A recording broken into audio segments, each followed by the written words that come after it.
여러분은 몇 살까지 살고 싶으세요? 저는 건강하게 80까지만 살고 싶습니다. 그런데 요즘은 혹시 100세까지 살아야 하는 건 아닐까? 이 생각이 더 무섭습니다. 얼마 전 고3 딸이 논술학원에서 썼던 주제라면서 글을 보여준 적이 있습니다.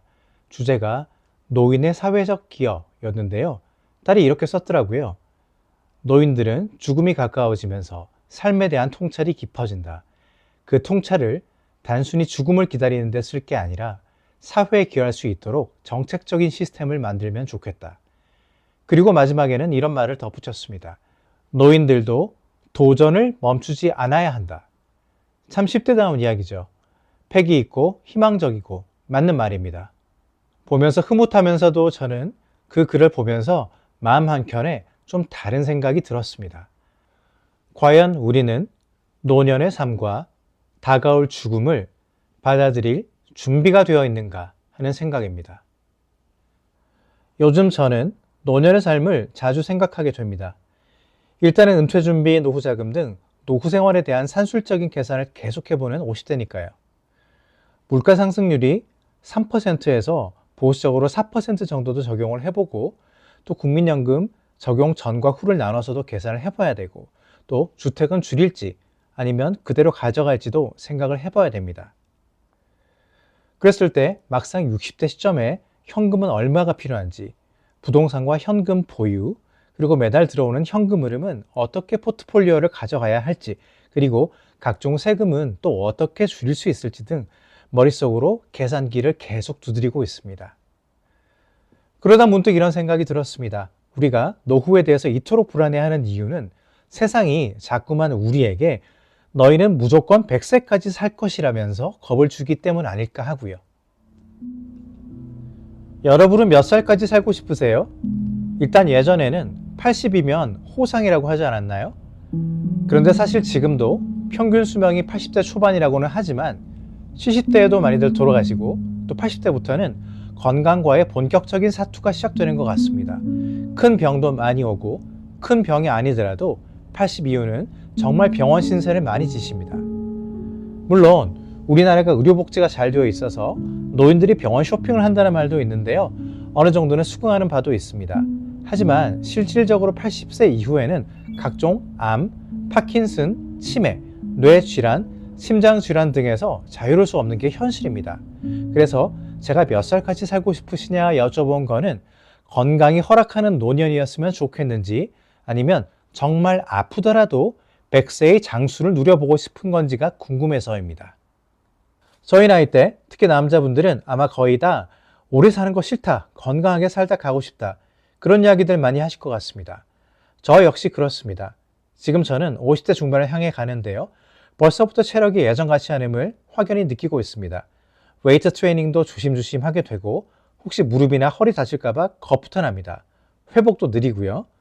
머리는 진작에 빠지기 시작했고 흰머리도 늘어나고 눈도 점점 침침해지고 이건 뭐 피할 수 없는 자연의 섭리라고 봅니다. 그런데 요즘은 정말 현실적인 걱정이 생깁니다. 바로 암입니다. 유튜브를 보면 암 3기, 4기분들 투병하는 이야기가 참 많이 나오더라고요. 심지어 20대, 30대 젊은 친구들까지 나옵니다. 그러니 암은 7, 80대나 오겠지 할 수 있는 문제가 절대 아니라는 거죠. 그분들의 투병 기록을 보고 있으면 이게 결코 남의 일이 같지가 않습니다. 실제로 제 주변에서도 50대 분들 중에 암에 걸렸다고 회복하신 분들이 몇 분 계십니다. 의학은 분명히 발전했습니다. 초기 발견이면 완치에 가깝게 치료가 되고 중기 이후라도 의학의 도움으로 생존율 자체는 확실히 늘어났습니다. 하지만 의학의 발전이 수명을 늘려놓았을지는 몰라도 우리 몸의 노화까지는 막지는 못했습니다. 이미 노년기에는 약한 소화력과 저하된 면역력으로 고생을 하는데 여기에 중증 질환까지 겹친다면 삶의 질이 얼마나 떨어질까 무서운 생각이 듭니다. 제가 사는 아파트 저희 동에는 7, 80대 어르신들이 대부분이십니다. 그분들을 뵈면은 건강 수명에 대해서 더 깊이 생각을 하게 됩니다. 옆집에는 교수님으로 멋지게 은퇴를 하셨는데 은퇴하시자마자 파킨슨이 오셔서 고생을 하시는 분이 계십니다.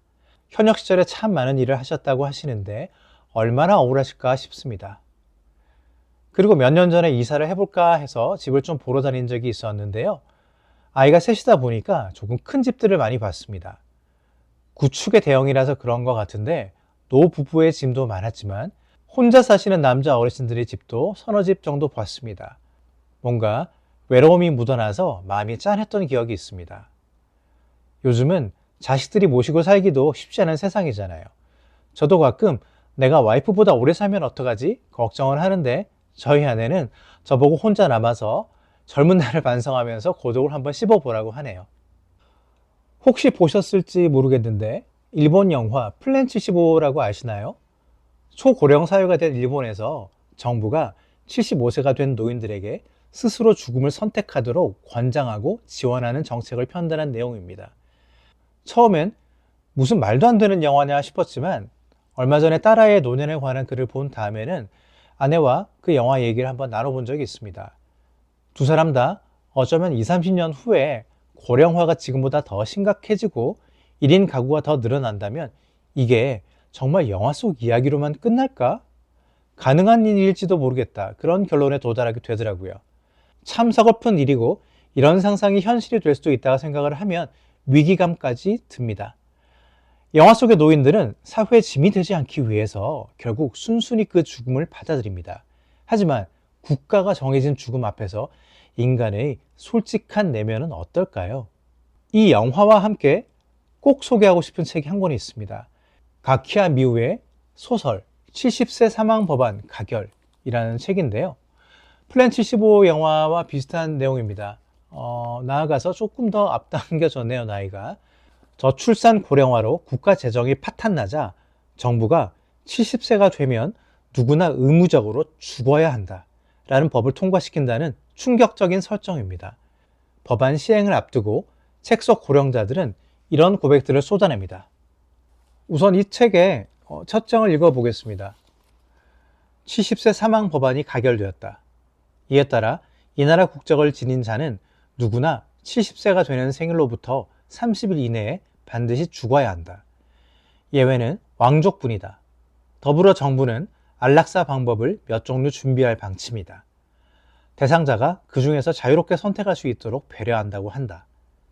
정부 추산에 따르면 이 법안이 시행되면 고령화에 부수되는 국가 재정의 파탄이 일시에 해소된다고 한다. 그리고 시행 1차 년도의 사망자 수는 이미 70세가 넘은 자를 포함해서 약 2,200만 명, 2차 년도부터 해마다 150만 전후가 될 것으로 추정된다. 중략, 앞으로 전 세계가 이 논제로 격론을 벌이게 될 것이다. 이 법안은 2년 후 4월 1일 시행을 앞두고 있다. 주간신보 2020년 2월 25일호.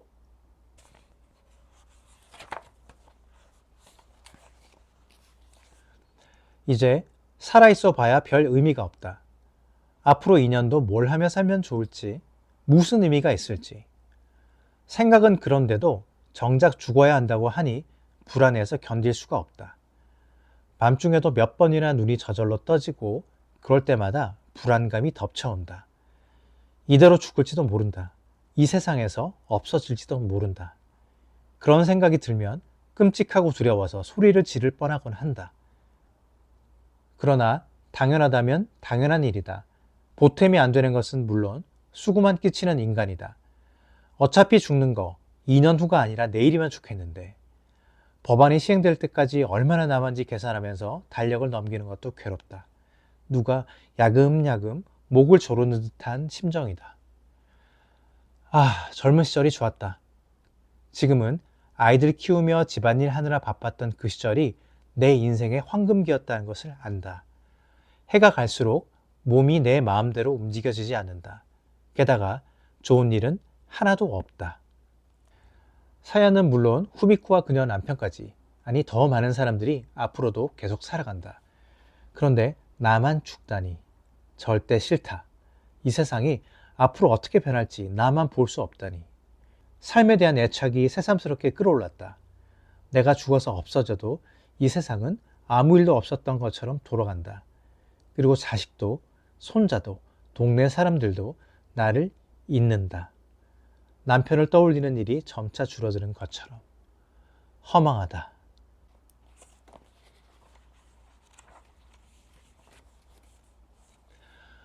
어디 한번 상상해봐. 침대에 누워만 있는 자기 꼴을. 화장실에도 가지 못해 남이 기저귀를 갈아줘야 하는 나. 하긴 자존심 따위는 운운할 처지가 못 된다. 사타구니가 눅진해질 때마다 간청하고 사과하고 고맙다고 말해야 한다면 더욱 비참할 것 같아. 아들이나 딸에게도 같은 고생을 시키지는 않을까. 그렇다면 치매에 걸리기 전에 죽는 편이 낫지 않을까 합니다. 병든 늙은이 수발은 모든 가족을 피폐하게 만드는데 요즘은 손자까지 총동원되는 상황입니다. 자식은 그렇다 치고 손자까지 희생해도 괜찮은 것인지요? 그런 나에게 이 법안이 통과되었다는 소식은 더 없는 낭보였습니다. 굳이 스스로 목숨을 끊지 않아도 안락사를 시켜준다고 하니 더욱 그렇습니다. 게다가 자식에게 누를 끼칠 염려도 없습니다. 그렇다면 남은 인생을 마음껏 즐기자고 생각하게 되었습니다. 앞날에 불안이 없다는 것이 이렇게 마음 편한 것인지는 몰랐습니다. 젊은이들은 노인들이 나라를 좀먹는다며 법안에 찬성표를 던진다. 하지만 그들도 언젠가는 70세가 된다는 것을 모르는 걸까? 지금까지 책의 일부분들을 좀 읽어봤는데요. 모르겠습니다. 건강한데도 일정 나이 이상에서 사회적 강요를 받는 것은 위험한 일이겠지만 노년의 중증 질환에 대해서는 좀 세부적으로 생각해 볼 부분이 있는 것 같습니다. 지금도 연명치료에 대해서는 많이들 거부 서명을 하시더라고요. 그런데 조금 더 나아가서 조심스럽고 아주 민감한 이야기일 수 있지만 만약에 내가 누가 챙겨주지 않으면 화장실조차 혼자 못 가고 극심한 통증 때문에 그저 약에 의존해서 누워만 지내야 한다면 저는 우리 사회가 이제는 안락사나 존엄사에 대한 논의를 본격적으로 시작해야 한다고 생각합니다. 내가 나로서 살 수 없는 상태에서 그저 숨만 붙어 있는 고통을 강요당하는 것은 너무 가혹하니까요. 그래서 여러분께 다시 한번 여쭤보고 싶습니다. 여러분은 몇 살까지 살고 싶으세요? 저는 80까지 건강하게 살면 좋겠고 욕심을 조금 더 내면 88세 정도면 충분하지 않을까 싶습니다. 그런데 이 수명에 대한 기준이 서고 나니까 저희 가족은 조금 재미난 딜레마에 빠졌습니다. 저희 가족은 10년에 한 번씩 몰디브를 가기로 한 약속이 있었거든요. 신혼여행 때 갔고 또 9년 전에 새 아이들과 한 번 더 갔습니다. 약속대로라면 내년에 또 가야 하고 아이들은 당연히 가는 줄 알고 있습니다. 심지어 아들은 그런 말도 하더라고요. 10년에 한 번은 너무 텀이 긴데 그럼 엄마 아빠는 4-5번 정도밖에 못 가잖아 하고요. 아이들도 저희가 100세까지는 못 살 거라고 아는 건지 아니면 너무 나이가 많으면 여행을 못 할 거라 생각하는 건지 아들의 말에 한참 웃었습니다. 아무튼 그런데 요즘 같은 고환율에 몰디브 나갈 돈도 이렇게 많은 시기다 보니까 이 10년 여행 약속에 대해서는 고민이 좀 됩니다. 이 큰 돈을 쓸 거면 차라리 아이들에게 더 큰 세상을 보여주게 미국이나 유럽을 가야 하나 아니면 현실과 타협해서 가볍게 일본 도쿄라도 다녀올까.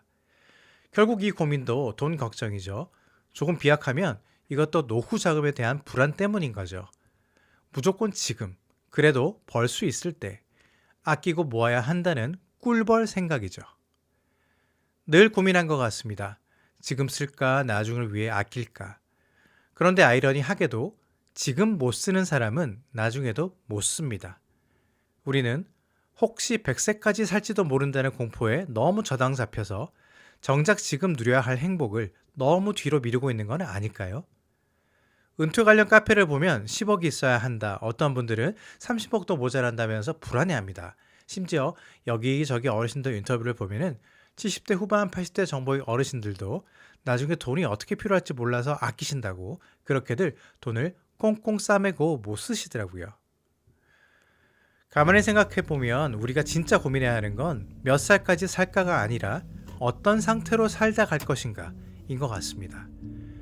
그래서 저는 이렇게 생각합니다. 노후 자금은 그저 오래 살기 위해서 쥐고 있는 돈이 아니라 내 여생을 온전히 행복하게 살다 가기 위한 돈이라고요.